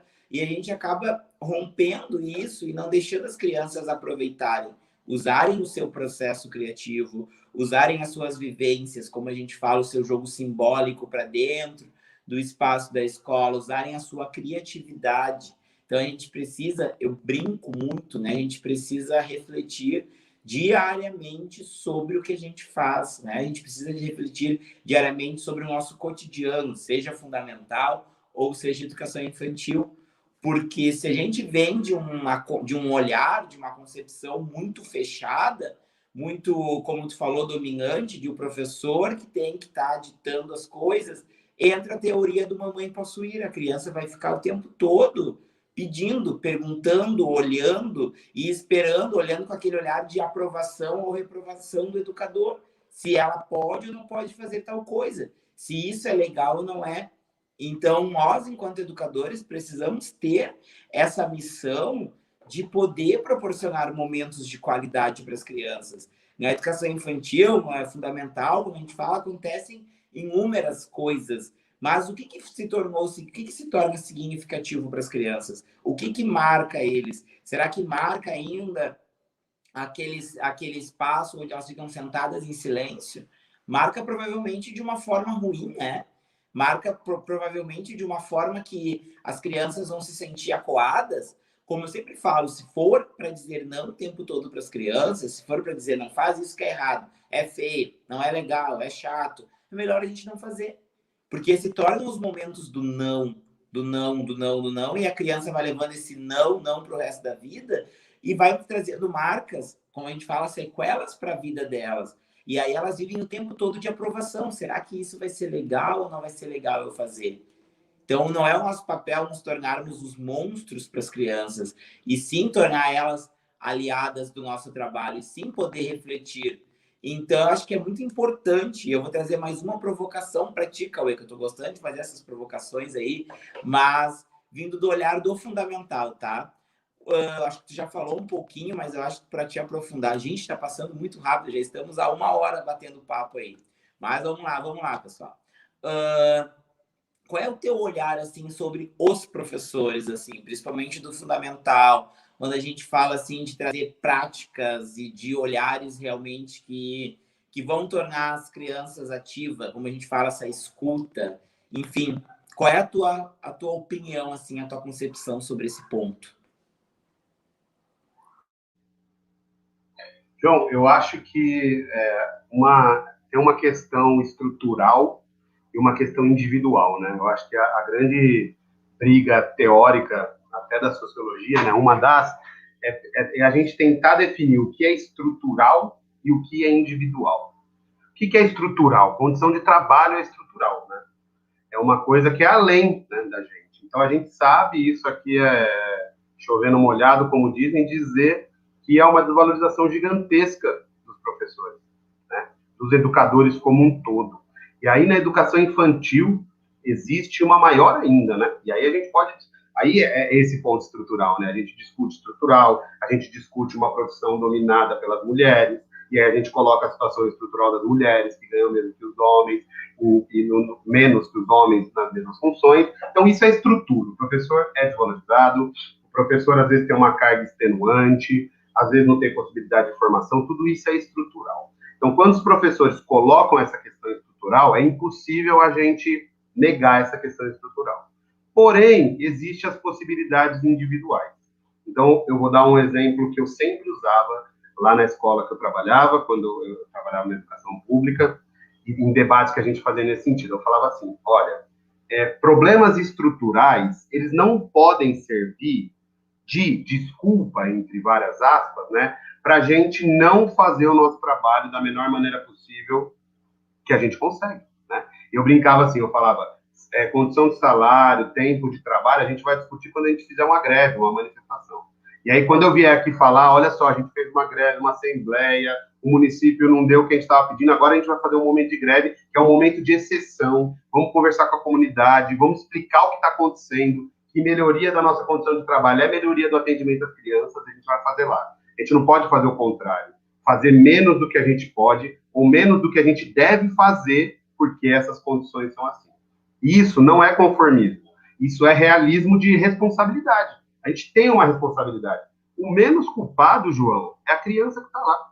A família também é menos culpada. Ela, na verdade, é uma das mais vítimas, porque ela paga o imposto, tem o direito da educação, e ela não sabe, ela não tem como colocar isso, né, e pressionar. Então, o que a gente tentava fazer? Essa questão. Então, professores, o que nós podemos fazer para atender as crianças da melhor maneira possível? É um ponto. E o segundo ponto, para conseguir mudar essas condições estruturais, né? Então, a gente vê hoje, agora no online, que teve, né, um monte de possibilidades, a gente vê vários professores, a gente faz curso de formação, vê vários professores procurando formação, procurando estudo, que eu acho que é isso que nos cabe. Por quê? Quanto mais preparado nós estivermos, mais condições de briga com essa questão estrutural a gente tem. Então, para resumir, eu entendo e compartilho e estou nessa luta com todos os educadores de mudança das condições estruturais. Mas essa luta de mudança das condições estruturais, as crianças não podem esperar, né? Uma geração, eu brincava, tinha esse debate muito quando eu estava na universidade e a gente discutia um tema bem polêmico, que era o tema de cotas raciais. Tinha esse tema, era muito polêmico na época, né? E aí falava, não, a gente tem que melhorar a condição do ensino básico. Não, verdade, ninguém discorda disso. Só que para melhorar a condição do ensino básico, demora 30 anos para fazer. Nesses 30 anos, a gente não vai fazer nada? É um pouco disso. Para transformar a visão do professor dentro da sociedade, vai demorar. E as crianças não podem esperar, a gente não pode condenar uma geração por causa disso. Então, e isso servir como instrumento. Eu lembro até hoje, quando a gente estava naquelas manifestações sobre a aposentadoria, né? Trazer esse tema para dentro da sala. Não é aquela questão, você quer convencer, não tem nada a ver disso, é trazer o tema que existe no momento. A escola não é uma redoma em que os temas não podem entrar porque existe uma neutralidade. A gente sabe que isso é ideologia, né? Não o contrário. Não falar de gênero na escola, aí sim é ideologia. Porque as crianças vão imaginar que não, só existe lá homem, mulher, papai, mamãe e tudo que é loucura que tem por fora. Isso é ideologia. Falar sobre isso é justamente combater a ideologia.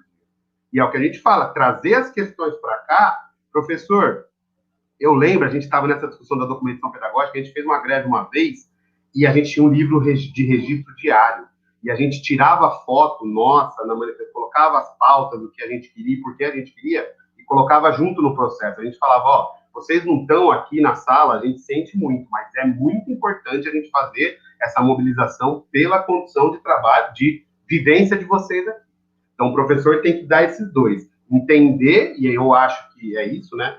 Paulo Freire já dizia categoricamente, já é ser um ato político, a própria educação é em si, trazer essa discussão, olhar para o estrutural, lutar para a melhora, para conversar, para a gente conversar diversos pontos de vista, lutar juntos para melhorar, mas isso nunca pode servir de algum jeito para não colocar o máximo que a gente puder naquele momento para as crianças. É o que você falou. Às vezes a gente não acorda muito bem, né? Então a gente não vai ser aquele extremo, mas de maneira nenhuma se respeitar, de maneira nenhuma trazer essa energia, né? Trazer esse desconto. Não, a gente tem que lutar e se preparar para isso. E, gente, eu acho que isso ninguém tem dúvida, né? Quanto mais preparados nós estivermos, mais fácil é a gente conseguir dizer, e eu falava para as pessoas, né, os agentes de educação infantil, que tinha esse debate, somos ou não professores, uma luta para se tornar professor, eu falava, a documentação é fundamental, porque o processo... Tem uma coisa que Reggio Emilia ensina, né, é que não existe fronteira para a escola. Quando a escola dominar a consciência da comunidade, aí a gente está feito. Por isso que existe mais uma ideologia, que é família da escola para fora, do portão para fora. Por quê? Porque quando eu faço uma greve, se a família não entra na sala, ela não vê que a gente tem 29 crianças numa sala que não cabe nem 20. Agora, se ela entra até o portão e olha e fala, nossa, mas tudo isso de criança? Pois é. Eu acho que é esse que é o modo que a gente pode juntar o indivíduo do professor e a estrutura da sociedade. Ótimo, ótimo. Agora, nesse momento, passa aqui no prédio um moço vendendo algodão doce, ele vai buzigando, não está escutando. Estamos em casa, né? É assim, final de semana também. Mas tu vai falando e eu vou fazendo anotações aqui. Estou com um caderno lotado de anotações aqui que tu vai falando. Mas eu acho que a gente precisa entender que a criança não escolheu estar na escola. Quem escolheu estar na escola fomos nós. Né? Somos nós que escolhemos estar na escola, somos nós que escolhemos fazer o curso de graduação, e eu sou muito crítico a respeito disso. A gente recebe, com certeza, né? A gente trabalha, às vezes, em condições precárias, alguns são mais privilegiados de trabalhar numa escola que tem um olhar importante, né? Um olhar de respeito. Tem outras escolas que estão em construção, tem escolas que os professores estão em construção, estão tentando transformar uma visão de escola, às vezes, enraizada, digamos assim, mas a gente não pode desistir e a gente não pode ofertar, como eu falo, pedagogias pobres para as nossas crianças. E quando eu falo em pedagogias pobres, são aquelas velhas e rotineiras práticas que a gente faz. Hoje eu não estou afim de fazer nada, né? Largo uma bola no pátio e vamos brincar. Né? Hoje eu não estou afim de fazer nada, vamos fazer a folhinha xerocada, sem sentido nenhum. Então, isso a gente precisa pensar e transformar. E eu escuto muito, né? E provavelmente isso também escuta, Cauê, sendo formador de professores, que, mas a formação inicial, a graduação, não me dá base para tal olhar. Ok. Então, vamos atrás. Vamos buscar. Né? Porque o que a gente não pode é viver um comodismo. A minha formação inicial não me deu base para falar sobre o brincar heurístico, para falar sobre o cotidiano na educação infantil, outros temas, mas eu fui atrás, porque foi uma necessidade que eu senti quando eu me deparei com um grupo gigante, como tu falou, de crianças que tinham necessidades diferentes, e eu não sabia o que fazer. No primeiro passo, claro que eu enlouqueci, surtei, disse, eu não quero mais. Só que depois eu refleti e pensei, não, mas é o que eu quero, é o que eu gosto, então eu vou fazer essa transformação. A criança não pediu para estar na escola, eu pedi, eu fui lá e entreguei meu currículo, quero ser contratado. Então a gente precisa pensar nisso. Por que que eu estou na educação? Por que que eu escolhi fazer pedagogia? Para reclamar? Ou porque é perto da minha casa? Ou por quê? Então a gente tem que parar com essa, como eu digo, esse muro das lamentações, de estar se lamentando o tempo todo e fazer diferente. Mas foi como tu falou, fazer conforme as condições que eu tenho. Muitas vezes eu tenho uma condição precária, às vezes eu trabalho em uma escola precária, ok, mas eu vou dar um ajuste, eu vou dar o meu melhor. Só que o que muito vem enraizado ainda é a desculpa. É o, eu não tenho a folha tal, eu não tenho a garrafa que o Cauê tem, por isso que eu não faço tal coisa, por isso que eu não bebo água. Né? Eu não tenho o livro que o Cauê tem, por isso que eu não faço. Vamos fazer diferente. Não tenho aquela garrafa, não tenho tal, mas eu vou adaptar.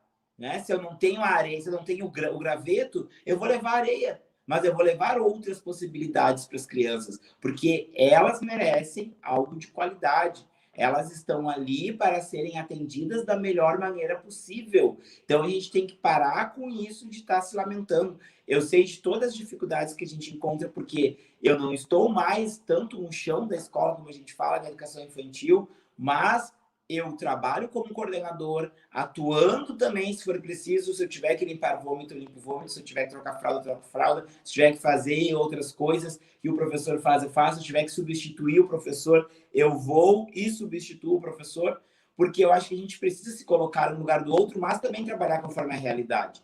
Se a gente ficar nessa lamentação de botar a culpa na graduação, botar a culpa no João, botar a culpa no Cauê, a gente não vai para frente, a gente fica tóxico.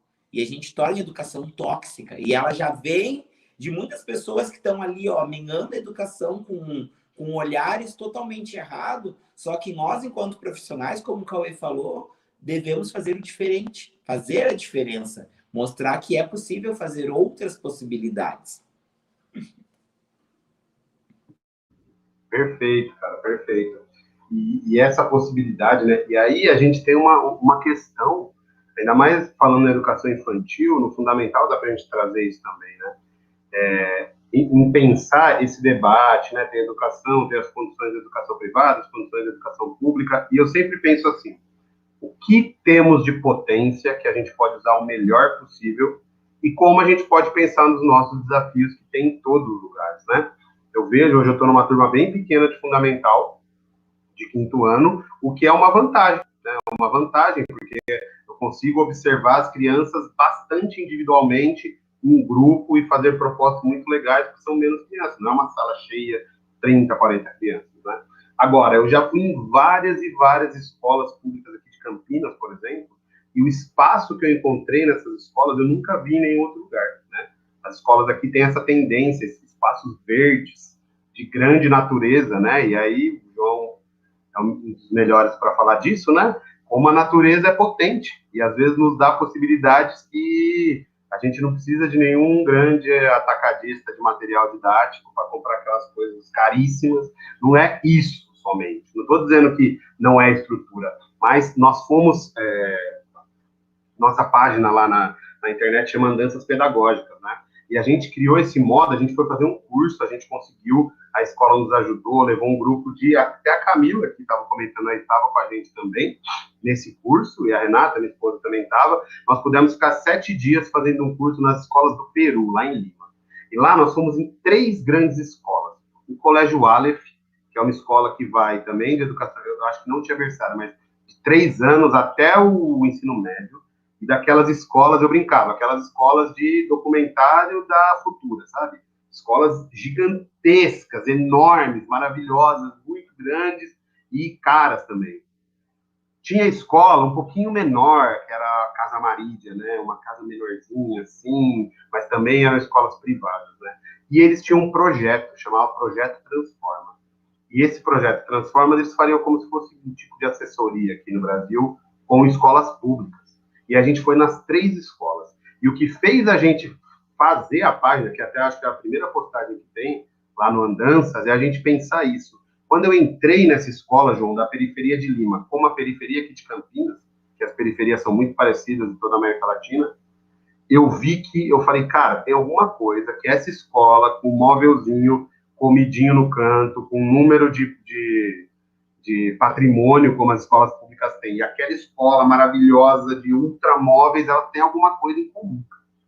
O jeito que eles enxergam as crianças, as propostas, as organizações do espaço, isso atravessa as 3 realidades. Então, a gente precisa começar a falar sobre isso. E nos juntar por isso. O que a gente tem de potência? O que a gente pode trocar? E o que a gente pode fazer? Porque a questão da essência, isso é uma vantagem da educação, né? É uma questão de humanidade. Então, é uma questão que ela não é material. É aquele sentimento, é aquilo que eu busco quando eu estou com as crianças, e se eu tiver o melhor material, o pior material, nenhum material, eu vou ter algum tipo de relação ali de aprendizagem com coisas da natureza que eu peguei e fiz. Então, tem uma coisa que atravessa. Então, eu acho que a gente tem que se agarrar nisso que atravessa, para não perder nossa essência e galgar cada vez mais condições, cada vez mais recursos, cada vez mais possibilidades, mais profissionais, né? Uma escola com profissionais de várias áreas é mais potente do que uma escola de profissionais que não são de várias áreas, né? Mas esses profissionais pedagogos que não são de várias áreas conseguem fazer alguma coisa o melhor possível que eles têm. E a partir disso, a gente vai para frente, junta e anda, reclamando, falando, cobrando, mas andando. A gente não pode parar, né? E falar, ó, espera aqui, e quando melhorar eu vou. Não é bem assim. A gente tem um compromisso, né? A educação tem um compromisso social também. Eu acho que isso é importante da gente trazer, da gente conversar, e um compromisso social, né? Eu vejo os comentários que a Marina está trazendo, que é uma amiga nossa, que também já foi mãe de crianças da nossa, já fomos professores de filhos dela, né? E também uma luta gigantesca pela pauta da educação, né? Não sei se tem aquele poema eu acho que é do Brecht, né? Que fala uma pessoa que luta um dia, ela é importante, uma semana, ela é necessária, mas pessoas que lutam todos os dias, essas sim são insubstituíveis. A Marina é uma dessa, num debate, e aí o mais legal, porque todo esse, pensando no que a gente está falando, né, esse contato que a gente tem com o debate, como a Marina traz esse debate da inclusão, e talvez seja até um dia, se você estiver pensando sobre isso, uma pessoa que depois você conversa comigo, eu posso te dar o contato dela, é isso, e a gente chegou à conclusão junto que quando a gente pensa no como a gente chama, né, da inclusão, na verdade não é, na verdade é o jeito que a gente pensa todas as vezes. Esse olhar que a gente tem que ter para todas. Essa é a maior inclusão, né? A gente pensa em todo mundo, cada criança tem o seu tipo, cada adulto tem o seu tipo, cada um é de um jeito, seja ele qual for, e a escola tem que juntar isso, porque se ela não conseguir juntar, tem alguma coisa errada.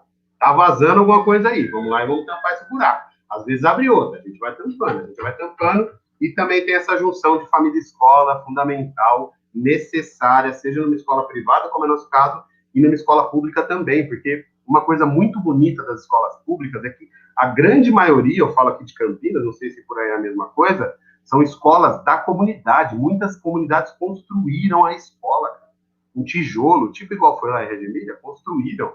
E é muito engraçado, conversando com educadores antigos, tinha uma prática que às vezes a comunidade do conselho de bairro indicava quem ia trabalhar. Olha que coisa, muito desenvolvido, né, cara? Então, recuperar essas coisas. Por quê? Porque a relação capitalista mercadológica, ela entra na educação de uma maneira e transforma a gente em um funcionário cumpridor de tarefa. E não dá para ser. Por que a gente não consegue ser isso? Porque não dá. O próprio cerne da educação não é compatível. Tanto que no livro da Formosinha e Pascoal, lá, Documentação Pedagógica e Avaliação da Educação Infantil, no primeiro capítulo, faz um traçado histórico fenomenal de como a Revolução Industrial tem a ver com a formação das escolas e com a formação da pedagogia. E por que isso não encaixa? Porque não é uma reprodução de tarefas. É impossível que seja. Por isso que quando a gente faz, a gente fica mais frustrado ainda. Porque a gente vê, não dá para ser. O que eu fiz ano passado não tem como ser feito. Por isso que eu olho e falo no Facebook, tem aqui projetos de 0 a 15 anos, todos os dias do ano. Você fala, caramba, como é que uma pessoa conseguiu fazer uma proposta para todos os dias do ano que vai funcionar aqui no berçário de Campinas, Porto Alegre, Acre, sei lá onde, todo lugar, né? Não dá. Por quê? Porque não é mercadoria. Educação não é mercadoria. A hora que entra isso no meio, aí a gente vê que descamba para um lado que não é nosso lado. Educação é respeito, é parceria, é comunidade, é contradição, é debate, é conflito, né? Porque se todo mundo pensasse igual, não sabe debater, né? É conflito, é pensamento aqui, muda dali, vai para lá, vai para cá, vai para cá. Só que a gente não para de refletir. É um processo contínuo de reflexão. E aí entra a teoria, como você trouxe. Não é uma torneira de Reggio Emília que eu vou colocar ali, mas entender o que eles fizeram é muito importante. Entender o que fizeram a educação indígena no Brasil, a etnomatemática africana, é muito importante a gente entender. Por quê? Porque isso vai nos inspirar. E a teoria vai servir para colocar a realidade para rodar. E às vezes a teoria é tipo aquilo, mas a teoria é muito diferente. Mas é mesmo, porque a teoria ela tem uma possibilidade de fazer uma abstração e pensar além, né? E aí, de novo, o nosso mestre Paulo Freire, né? A teoria ela vai ser avançada mesmo. E a gente tem que correr atrás dela até o ponto de que o que a gente diga seja o que a gente faça. Mas eu arrisco dizer que o poema lá do Fernando Birri, que foi eternizado pelo Caetano, pelo Eduardo Galeano, que a teoria é como se fosse a utopia, que eu tenho até tatuado aqui, que é a utopia.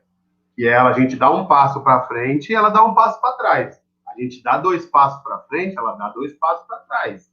E aí alguém pergunta, então para que serve a utopia? Justamente para isso, para a gente não parar de caminhar. A teoria está meio por essa aí. Ela vai olhar e ela vai chegar, e a hora que a gente chegou, a gente vai falar, alguém vai questionar. Sabe o que a gente estava falando aqui do parque? Tipo, eu consegui a luta do parque, mas alguém vai falar assim, não, mas e o que é movimento livre? O que é ser livre? Pô, não pensei nisso, e avança. Agora eu cheguei. Daí vem alguém e escreve, então, mas tá. Esses dias eu vi uma coisa, cara, não sei se você já viu isso, mas eu acho que até aí do Sul, que eu acho que era a Maria Carmen que orientou, era um debate sobre a documentação pedagógica que fazia uma ponte com Foucault, assim, um tipo de dominação, numa extrema exposição da imagem da criança, que fica sendo fotografado o tempo todo, e aquilo faz um controle dos corpos da documentação, e faz um link com documentação. Muitas das coisas que ela traz lá, eu não concordo, mas eu não pensei nisso, olha que louco, né? Eu nem pensei nisso, eu falei, cara, olha só, tem uma voz divergente, o que eles estão falando?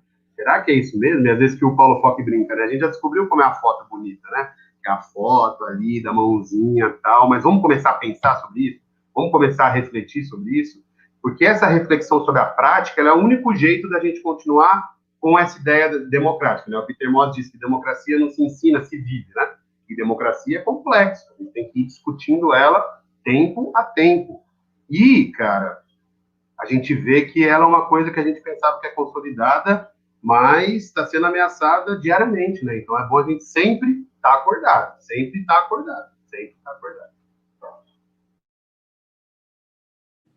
Muito bom, Cauê, exatamente. Tu vai falando e me lembra de Malaguzzi, que fala sobre a escola, né, estar aberta para a comunidade, estar aberta para receber as famílias e estar aberto para receber um todo, né?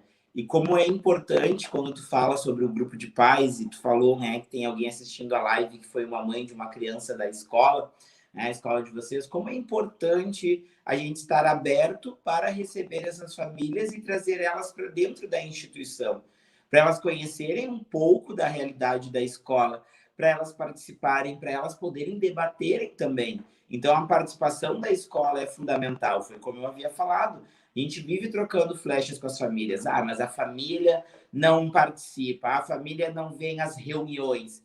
Mas a gente usa ainda o termo ainda reuniões, que é um encontro onde a gente fica o tempo todo lavando a roupa suja, falando que o Cauê incomoda, que o fulaninho bate, que o outro morde, que aí tem que pagar a mensalidade em dia, que a agenda tal e tal. Não é o momento, né? Tem momentos específicos para isso. Mas a gente precisa trazer a família para dentro da escola, para aí a comunidade, para mostrar que, como a gente fala, né, as escolas vão além dos muros, né? Que as escolas são espaços democráticos, são espaços abertos para receber essa comunidade, para abraçar essa comunidade local, para abraçar as famílias.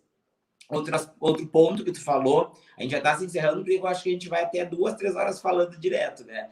Mas a gente tem que pensar também no social, né? A escola é um espaço social também, é um espaço também que muitas vezes a gente recebe crianças de comunidade que têm uma certa vulnerabilidade, né? Que algumas famílias passam por inúmeras dificuldades, enfrentam pontos, né, bem peculiares que às vezes a gente pensa, ah, mas isso é impossível acontecer, mas acontece. E muito a gente pensa ainda como, ah, é a minha realidade, o meu conforto. Ah, eu estou em casa, eu estou tomando minha água, estou usando a minha internet, então o resto não importa, meu salário está em dia. E o outro?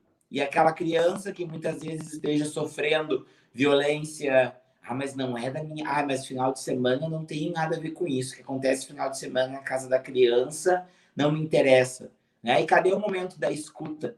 A gente fala tanto sobre a empatia, né? Como eu brinco, empatia, a gente vai no mercado lá e me vê 10 quilos de empatia. Né? E aí a gente vai distribuindo. Empatia não é isso. A gente sabe que não é isso, que não é o dever, que não é o nosso papel fazer isso. Cruzar os braços diante, né, das situações que as crianças enfrentam. É realmente que aí entra, realmente, desculpa, a escuta atenta, acolhedora, é escutar as famílias, é escutar as crianças, é escutar a comunidade, saber de qual forma que nós podemos ajudar, porque a escola é um espaço democrático. Foi como o Cauê trouxe, documentação pedagógica não se faz sozinha, e uma escola também não se faz sozinha. A gente sabe que a gente precisa das crianças, nós precisamos dos profissionais que atuam ali, nós precisamos da comunidade também, para poder entender essa escola, para poder agregar, incluir, né, esses espaços de escuta. Então, a gente precisa promover esses momentos. Bom, vou passar para o Cauê para fazer as considerações finais. Te agradecer mais uma vez, Cauê, por ter topado esse bate-papo. Passou muito rápido. Nossa, te escutar, eu já te admirava, agora eu te admiro 20 vezes, 30 vezes mais. Tu é um cara muito sabido, como a Thelma da Diálogos Fala. É muito legal de poder estar fazendo essas conexões de pontes aí, fazendo trocas e mostrando que a gente faz uma educação coletiva, que não existe uma educação separada, que a gente precisa do outro.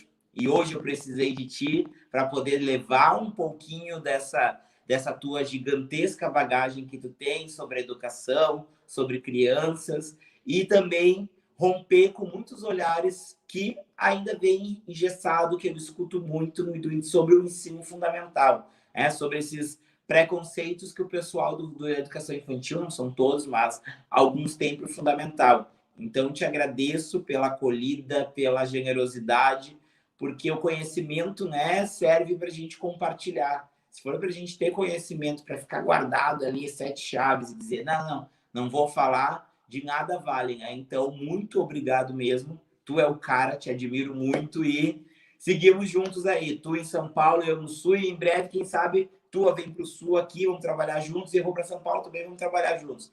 Vamos fazer aí um TDL. Pena que não é gremista, Mas quando vier para cá, a gente assiste o jogo do Grêmio, tá? Temos sorte que a Copa do Brasil foi mais para frente, Então essa ficou mais amistosa aqui, o Palmeiras, o Grêmio, Bom, tem um amigo meu que diz, Docência se faz no coletivo, conhece? Cara, eu acho que é isso, João. Ou até o Emicida, Tudo que nós tem é nós. Então, acho que essa é a ideia da educação. A gente dar as mãos e tentar construir isso, cara. Eu acho que você faz isso de uma maneira muito bonita. Eu estava lá na escola, tal, daí uma amiga nossa que até apareceu aí, fez um comentário, a Carol, falou, você vai fazer uma live com o João, pô, que legal, hein? Eu acompanho o trabalho dele, aí eu vejo vocês trocando stories e tal, e eu acho que isso é fundamental, cara. Acho que você usa muito bem as redes, agradeço muito o convite, sempre que precisar, debater, conversar, compartilhar, estamos por aqui. O que você precisar, pode contar com a gente aqui, Conexão Sul Campinas, Nessa construção, que uma prática pedagógica que respeite as crianças, que respeite as famílias, a comunidade, os educadores, numa construção de um mundo melhor, cara? E estamos passando por um momento não tão fácil no mundo, No Brasil, menos ainda, mas eu acho que agora que a gente precisa olhar isso, e como eu brinquei, Tempos difíceis em que precisamos defender o óbvio, mas precisamos, e estamos aqui defendendo e vamos continuar defendendo, Não queríamos estar defendendo coisas tão retrógradas, mas, é essa batalha que temos no momento, e eu acho que a gente está fazendo direitinho essa nossa responsabilidade. Queria agradecer a todo mundo que ouviu, perguntou, participou. Temos a página do Andança, tem a página do jogo que vocês já conhecem.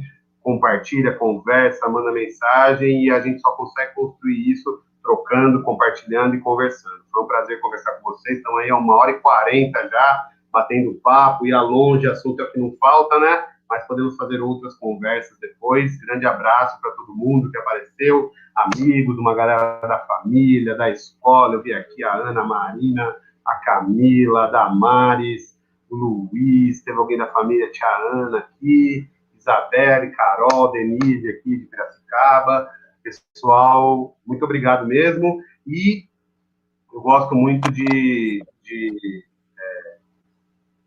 trazer o que eu estou pensando através dos grandes, E tem uma coisa aqui, tem esse livro aqui de um cara chamado Aldo Fortunati, também da pedagogia italiana, é uma coisa legal, Porque a gente ouve muito falar de Reggio Emília, mas tem outras 2 cidadezinhas ali com um propósito muito legal. Uma delas é San Miniato, mas tem outra que chama Pistoia, depois coloca na internet. E eu queria terminar lendo um poema dele que eu acho fenomenal para as crianças, como eu brinco, de 0 a 120 anos. O poema chama Por uma Ideia de Criança. Por uma ideia de criança rica, na encruzilhada do possível, que está no presente e que transforma o presente em futuro. Por uma ideia de criança ativa, guiada na experiência, por uma extraordinária espécie de curiosidade que se veste de desejo e de prazer. Por uma ideia de criança forte, que rejeita que sua identidade seja confundida com a do adulto, mas que a oferece a ele nas brincadeiras de cooperação. Por uma ideia de criança sociável, capaz de se encontrar e se confrontar com outras crianças para construir novos pontos de vista e conhecimentos. Por uma ideia de criança competente, artesã da própria experiência e do próprio saber, perto e com o adulto. Por uma ideia de criança curiosa, que aprende a conhecer e a entender não porque renuncia, mas porque nunca deixa de se abrir ao senso do espanto e da maravilha.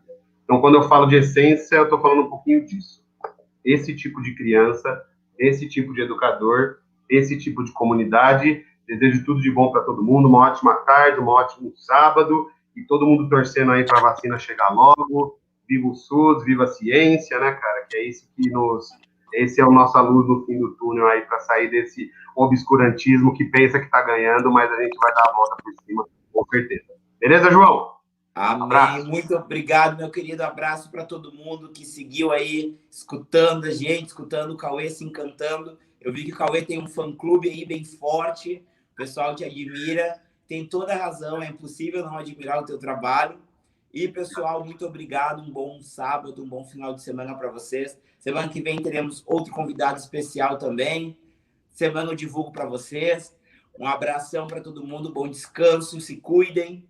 Beijo, gente. Abração, Cauê. Valeu, meu amigo. Falou, até mais. Até. Tchau, tchau.